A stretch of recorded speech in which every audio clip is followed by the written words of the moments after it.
전 세계 칩의 전쟁이 새로운 국면을 맞고 있습니다. 미국의 기술 통제에 맞서 중국은 반도체 자립을 시도하고 있고 중국판 엔비디아로 불리는 캠브리콘의 성장세에 투자자들의 이목이 집중되고 있습니다. HBM 시장에서 앞서 있다는 평가를 받는 SK하이닉스는 차세대 노광 장비까지 도입하면서 발빠르게 기술 확보에 나서고 있습니다. 시청자 여러분 안녕하십니까. 마켓워치 오늘 첫 소식 산업부 홍원표 기자와 반도체 얘기로 시작합니다.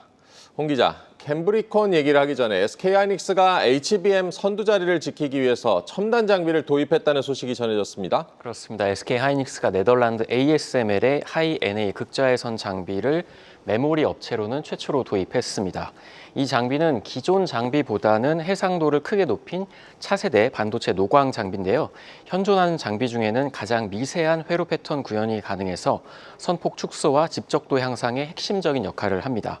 한 대당 가격이 5천억 원이 넘는 초고가 장비로 삼성전자와 인텔, TSMC가 연구용으로만 보유하고 있습니다. 이번 장비 도입을 통해서 SK하이닉스는 HBM 경쟁력을 한층 강화하려는 전략으로 풀이가 되고 있습니다. 기존의 HBM3E는 메모리 반도체와 로직 반도체가 좌우로 나란히 연결된 형태였는데 SK하이닉스는 HBM4부터 이 메모리와 로직 반도체를 같은 다이에 위아래로 한 몸 형태로 연결하는 방식을 개발하고 있는데 이번에 도입한 노광 장비가 HBM4와 HBM4E 개발에 적극 활용될 것으로 보입니다. 네, SK하이닉스가 장비 도입 시까지 좀 개최를 했던데요. 그동안에 이제 업계에 들어왔던 거는 연구용이고 이번에 도입한 건 SK하이닉스는 양산용으로 쓴다는 건데 양산용과 연구용이 많이 다르다고 보면 되겠습니까? 네, 그렇습니다. 일단 가장 먼저 도입한 회사는 인텔인데 인텔은 2023년 말에 이 ASML과 계약을 체결하고 극자외선 장비를 도입을 했습니다.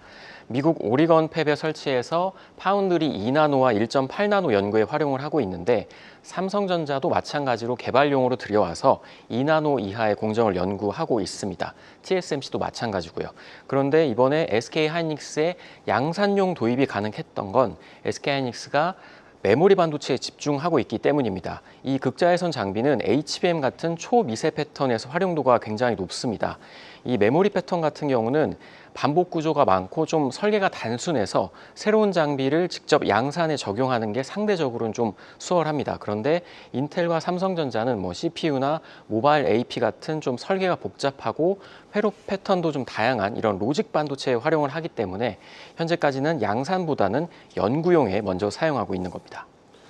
네, 이렇게 우리나라 기업들뿐만 아니라 중국 반도체 기업들도 지금 자립을 위해서 속도를 내고 있다 이런 소식들이 계속해서 전해지고 있는데요. 미국이 중국을 통제하는 만큼 지금 더 강해지는 모습이기도 하고 중국판 엔비디아라고 불리는 이 캠브리콘 성장세가 최근에 무섭습니다. 그렇습니다. 이 미국이 중국을 압박하니까 중국이 좀 자강론이 굉장히 대두되고 있는데요. 중국 AI 반도체 자립을 대표하는 3대 기업이 화웨이와 알리바바 그리고 캠브리콘입니다. 그중 캠브리콘은 중국 AI 팹리스 회사로 중국판 엔비디아로 불리는데 최근 상하이 증시에서 가장 비싼 주식에 오르기도 했습니다. 상장을 2020년 7월에 했는데 불과 5년 만에 일어난 일인데 캠브리콘은 엔비디아처럼 GPU 대신 좀 추론학습에 최적화된 전용 칩인 NPU를 설계를 하고 있습니다.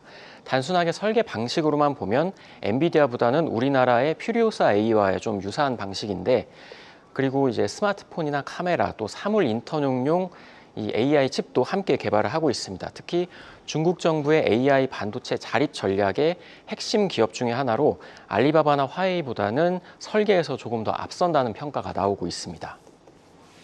네, 캠브리콘 주가 보니까 8월에 거의 수직 상승을 했던데요. 그 이후에는 이제 변동성도 좀 커지고 있고 캠브리콘 같은 경우는 이미 흑자 전환을 했다던데 스타트업 수준의 이런 팹리스 회사가 이익을 좀 내기는 어려운 상황이기도 한데 어떻게 가능했습니까? 네, 일단 캠브리콘 지난해 4분기부터 흑자 전환에 성공을 했는데 엔비디아처럼 이렇게 시장을 독점하지 않으면 좀 어려운 일이긴 한데 네. 일단 중국 정부가 반도체 자립을 위해서 자국 칩을 좀 사용을 해라 이렇게 지시한 게 좀 영향이 컸습니다.